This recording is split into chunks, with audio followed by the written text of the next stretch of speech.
नमस्कार मेरे प्यारे छात्र मित्रों। तुळजाभवानी प्राथमिक विद्या मंदिर, संत ज्ञानेश्वर नगर, लातूर, हमारे इस पाठशाला के वर्चुअल क्लासरूम में आप सभी का फिर से एक बार हार्दिक स्वागत। तो बच्चों, आज हम कक्षा 5वीं का जो 11वां पाठ है, कविता है, इसका नाम है वीरों को प्रणाम। इस कविता का अध्ययन अध्यापन इस तासिका के माध्यम से आज हम करेंगे। तो जो भी दर्शक हमारे इस वीडियो को देख रहे हैं उन सभी से मेरी गुजारिश है कि हमारी पाठशाला का जो यूट्यूब चैनल है तुळजाभवानी स्कूल लातूर, इस यूट्यूब चैनल को आप सभी लोग सब्सक्राइब करो। इसके ऊपर प्रसारित होने वाले हर एक वीडियो को आप जरूर देखो, वीडियो को लाइक करो, शेयर करो और बेल आइकॉन का बटन भी जरूर दबाओ। तो देखो बच्चों, ये जो 11वीं कविता है वीरों को प्रणाम, इस कविता में हमें यह कविता स्वतंत्र सेनानियों ने भारत देश के लिए अपने प्राणों की आहुति किस प्रकार दी थी, भारत देश अंग्रेजों की गुलामगिरी से मुक्त करने के लिए अपना सर्वस्व उन्होंने दांव पर लगाया था। इन सभी का वर्णन इस कविता में कवि रमेश दीक्षित, इस कविता के कवि हैं रमेश दीक्षित, इन्होंने बहुत अच्छी तरीके से किया है। देखो, तो सबसे पहले मैं कविता आपको गाकर बताऊंगा, बाद में इसका अर्थ आपको समझाऊंगा। देश की मिट्टी का कण-कण है जिन्हें प्राणों से प्यारा, देश की मिट्टी का कण-कण है जिन्हें प्राणों से प्यारा, प्रणाम ऐसे वीरों को सौ बार हमारा, प्रणाम ऐसे वीरों को सौ बार हमारा। यह ऐसी धरती है जहां पर, यह ऐसी धरती है जहां पर गंगा जमुना बहती, जहां पर गंगा जमुना बहती, देश पर मर मिटने की हरदम धुन सी रहती, देश पर मर मिटने की हरदम धुन सी रहती। वीरों के बलिदान से, वीरों के बलिदान से चमका हिंद वतन का तारा, चमका हिंद वतन का तारा, नमस्कार ऐसे वीरों को सौ बार हमारा, नमस्कार ऐसे वीरों को सौ बार हमारा। यह आजादी नहीं मिली है हमें किसी से भीख में, यह आजादी नहीं मिली है हमें किसी से भीख में, सीखा हम लोगों ने कुछ तो प्राणार्पण की सीख में, सीखा हम लोगों ने कुछ तो प्राणार्पण की सीख में। देश की मिट्टी का कण-कण है जिन्हें प्राण से प्यारा, प्रणाम ऐसे वीरों को सौ बार हमारा, प्रणाम ऐसे वीरों को सौ बार हमारा।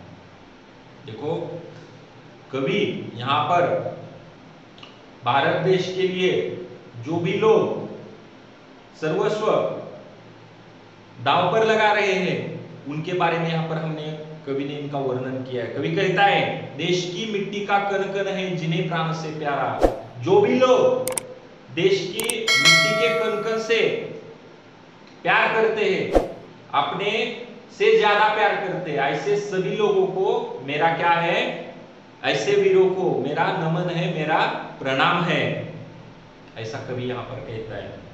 यह ऐसी धरती है जहां पर गंगा जमुना बहती है, और भारतवर्ष की यह जो जमीन है, यह ऐसी धरती है भारत देश की, यहाँ पर गंगा जमुना ब्रह्मपुत्रा ऐसी बहुत सारी, नर्मदा गोदावरी कावेरी ऐसी बहुत सारी नदियां इस जमीन पर बहती है। नदियों का देश भारत देश को कहा जाता है, बहुत बड़ी नदियों का देश।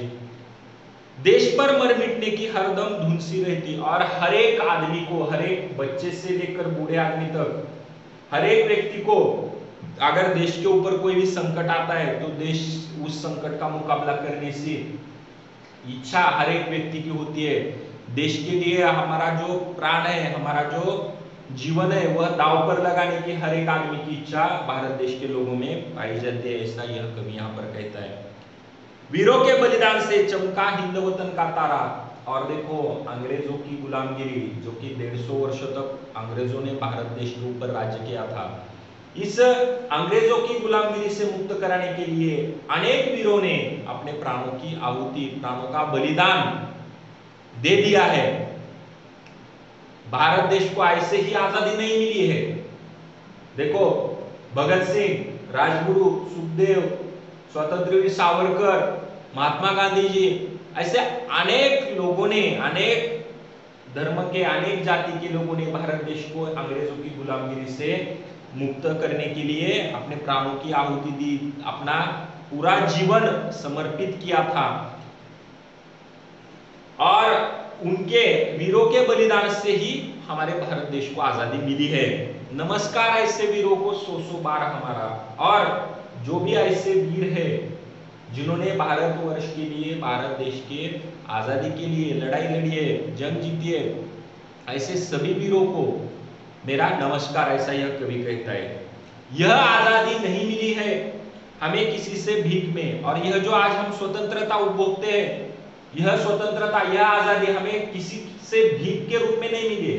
यह आजादी पाने के लिए सीखा हम लोगों ने कुछ तो, मतलब यह आजादी पाने के लिए बहुत सारे लोगों ने अपना सर्वस्व अर्पण किया, अपनी संपत्ति दांव पर लगाई, कुछ लोगों ने अपना जीवन दांव पर लगाया अंग्रेजों से यह भारत देश को गुलामगिरी मुक्त करने के लिए।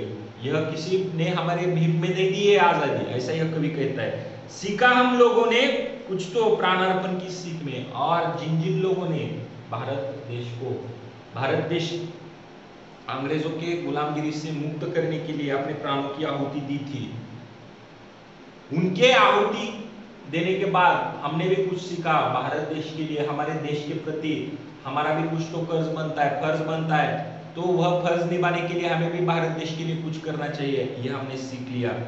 और देश की मिट्टी का कण कण है जिन्हें प्राण से प्यारा, प्रणाम ऐसे वीरों को सौ सौ बार हमारा, प्रणाम ऐसे वीरों को सौ सौ बार हमारा। देखो कवि कहता है कि भारत देश 150 सालों तक अंग्रेजों की गुलामगिरी में रह गया था, और उन 150 सालों में अनेक वीरों ने, जिसमें बच्चे शामिल थे, बूढ़े शामिल थे, आदमी औरत, हर एक जात धर्म के लोग इस स्वतंत्रता संग्राम में उतर गए थे। और जिसको जैसे, मतलब कुछ लोगों ने अपने प्राणों की आहुति दी, कुछ लोगों ने अपना संपत्ति वगैरह सब जो पैसा है वह दांव पर लगाया अंग्रेजों के मतलब हाथ से यह देश छुड़ाने के लिए। भारत के हर एक क्षेत्र से अंग्रेजों के खिलाफ यह उठाव जब होने लगा, तब जाकर अंग्रेजों ने 15 अगस्त 1947 को भारत देश को अपने गुलामगिरी से मुक्त किया। यह आजादी हमें किसी ने भीख में नहीं दी है, यह आजादी पाने के लिए हमें बहुत बड़ा संघर्ष करना पड़ा है, बहुत सारे वीरों की प्राणों की आहुति यहाँ पर दे दी गई है, तब जाके भारत देश को अंग्रेजों ने स्वतंत्रता दिलाई है, ऐसा यह कवि कहते हैं। और ऐसे जो सभी वीर है, ऐसे जो सभी लोग हैं, इन सभी लोगों को मेरा सौ सौ बार प्रणाम है, नमन है। और देश में देखो ऐसा, यह देश जो है, कवि कहता है कि यह देश गंगा जमुना ऐसे जो नदियां है बड़ी बड़ी, इन नदियों का मतलब इन नदियों से हरा भरा है।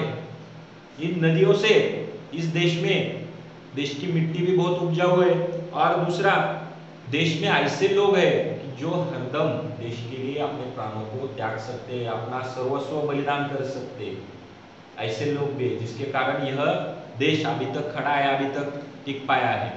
ऐसे जो सभी वीर है, ऐसे सभी वीरों को मेरा सौ सौ बार प्रणाम है, सौ सौ बार नमन है। इस तरीके से यह कविता कवि रमेश दीक्षित ने यहाँ पर हमें बताई है। तो इस तरह से हमारी यह वीरों को प्रणाम, यह कविता समाप्त होती है। तो देखो बच्चों, यह कविता आपको कंठस्थ करनी है, और इस जो प्रश्न है नीचे, पंक्तियों को क्रम से लगाओ और पढ़ो, यह आपको आपकी कॉपी में लिखना है। उसका फोटो निकालकर पाठशाला की, अपना जो पाठशाला का ग्रुप है उसको आप पर डाल देना है।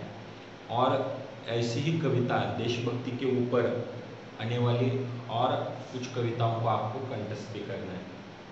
तो इस तरह से हमारे वीरों को प्रणाम, यह कविता यहीं पर समाप्त होती है। सभी से मेरी फिर से एक बार दरख्वास्त है, हमारे पाठशाला का जो यूट्यूब चैनल है तुळजा भवानी स्कूल लातूर, इस यूट्यूब चैनल को आप सभी लोग सब्सक्राइब करो। इसके ऊपर प्रसारित होने वाले सभी कक्षाओं के सभी वीडियो आप जरूर देखो, उन वीडियो को लाइक करो, शेयर करो और बेल आइकन का बटन भी आप जरूर दबाओ, ताकि नए नए वीडियो के जो अपडेट है आपके पास पहुंच सके। और दूसरी एक महत्वपूर्ण बात कि यह जो कोरोना नाम की महाभयंकर बीमारी आई वाली है, उससे बचाव के लिए आपको जो नियम है, जैसे कि साबुन से हाथ धोना, मास्क लगाना, भीड़ भाड़ वाले इलाके में नहीं जाना, इन नियमों का पालन करना है। आपको घर में रहना है, सुरक्षित रहना है। Stay home, stay safe.